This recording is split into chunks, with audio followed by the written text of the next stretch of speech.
I am my father's daughter. If you saw an image of him, you could tell by his soft eyes that I share the same ones. What's my job, he would say, to make sure that my daughter is safe and happy. My father and I have always been close. There wasn't a thing he wouldn't do to care for me, protect me, and love me. He hated it when people would jokingly say I would cause issues with boys when I was older. When I was in 8th grade, age 13, I made solid friends. And like any self-respecting middle schoolers, we all had our own Instagram accounts. We noticed this account that requested to follow us. No real name followed the account, but it was followed by so many people we knew, so we just thought it was another student. At this point, every internet safety discussion at school was surrounded by the same points. We were of proper age to be using social media. We were informed by the platform that this person was known by everyone else, and no profile picture was common, as we were told as students not to use our faces. That's probably why this account didn't strike me as odd. This account commented on girls' posts and liked almost everything, and sooner or later, girls at school started wondering who it was. I started getting normal comments such as, "nice photos," or "looks fun." That same week, I got a direct message from the account asking me to send pictures of myself.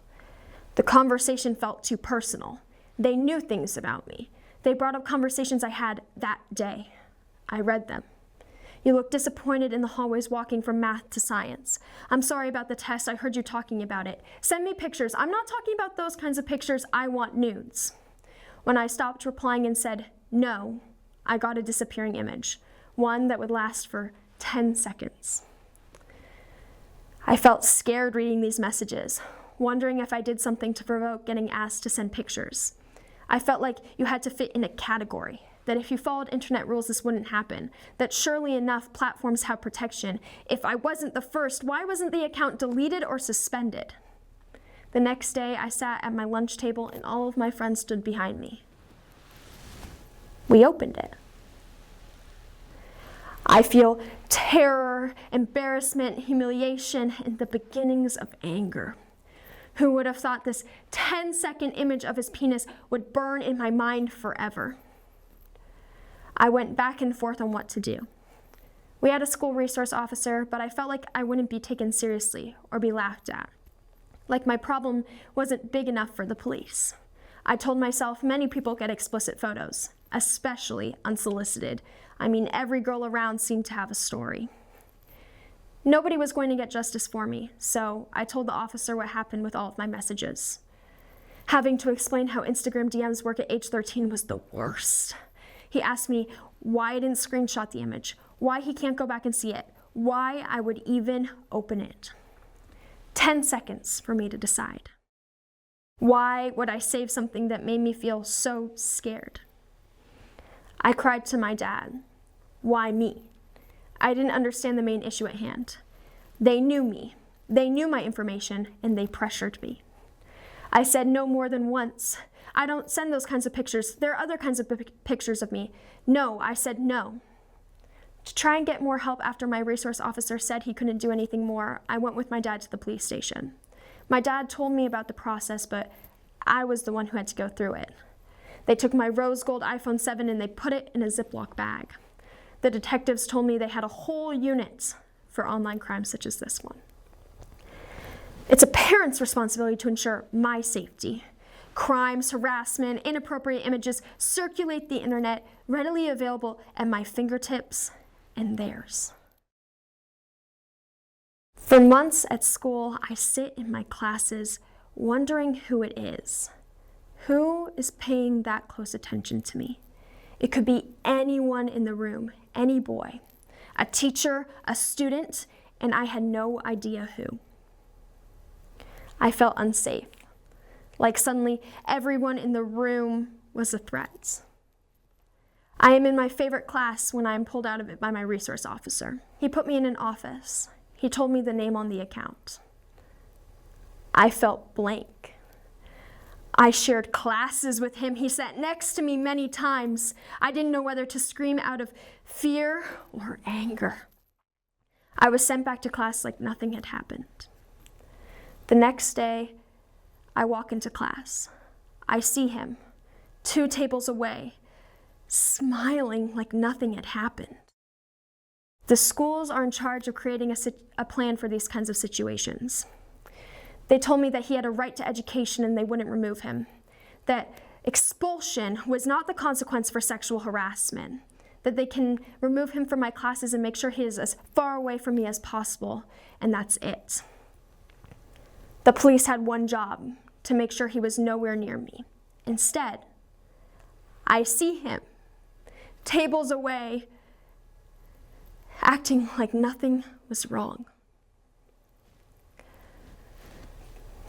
To try and get more justice, I put on my nice dress and my jean jacket.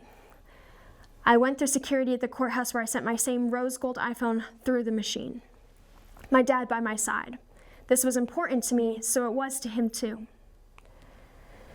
He kept telling me we have a system in place to ensure he won't ever be near me again. We got in an old elevator, and when we got off, we sat on a wooden bench. The lighting in there felt like a hospital. I felt guilt, shame, and fear, like my problem wasn't big enough for this building.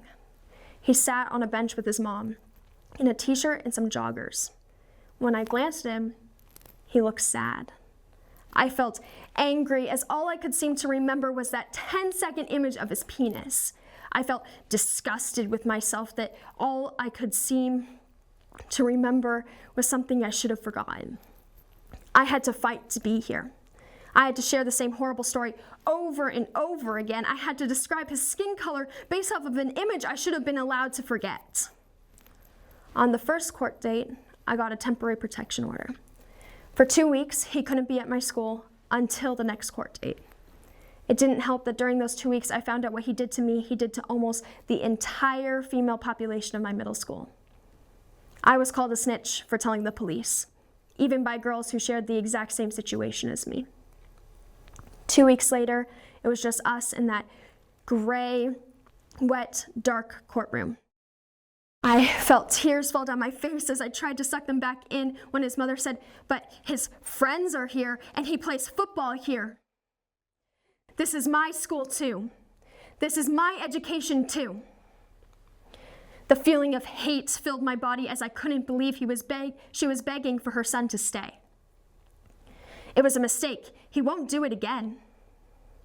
My father explained to the judge that I just wanted to have my place of education be free of someone who sexually harassed me. That he sent me child pornography, that he stalked my information, that he listened to my conversations, that he pressured me. In my mind, my father explained to me what justice was, only I had to execute it. He explained to me in a serious tone, "You have 2 options. One is you can get a protection order and move on, and the other is you can earn a protection order and put him on the sex offenders list." I didn't even know what a sex offender was.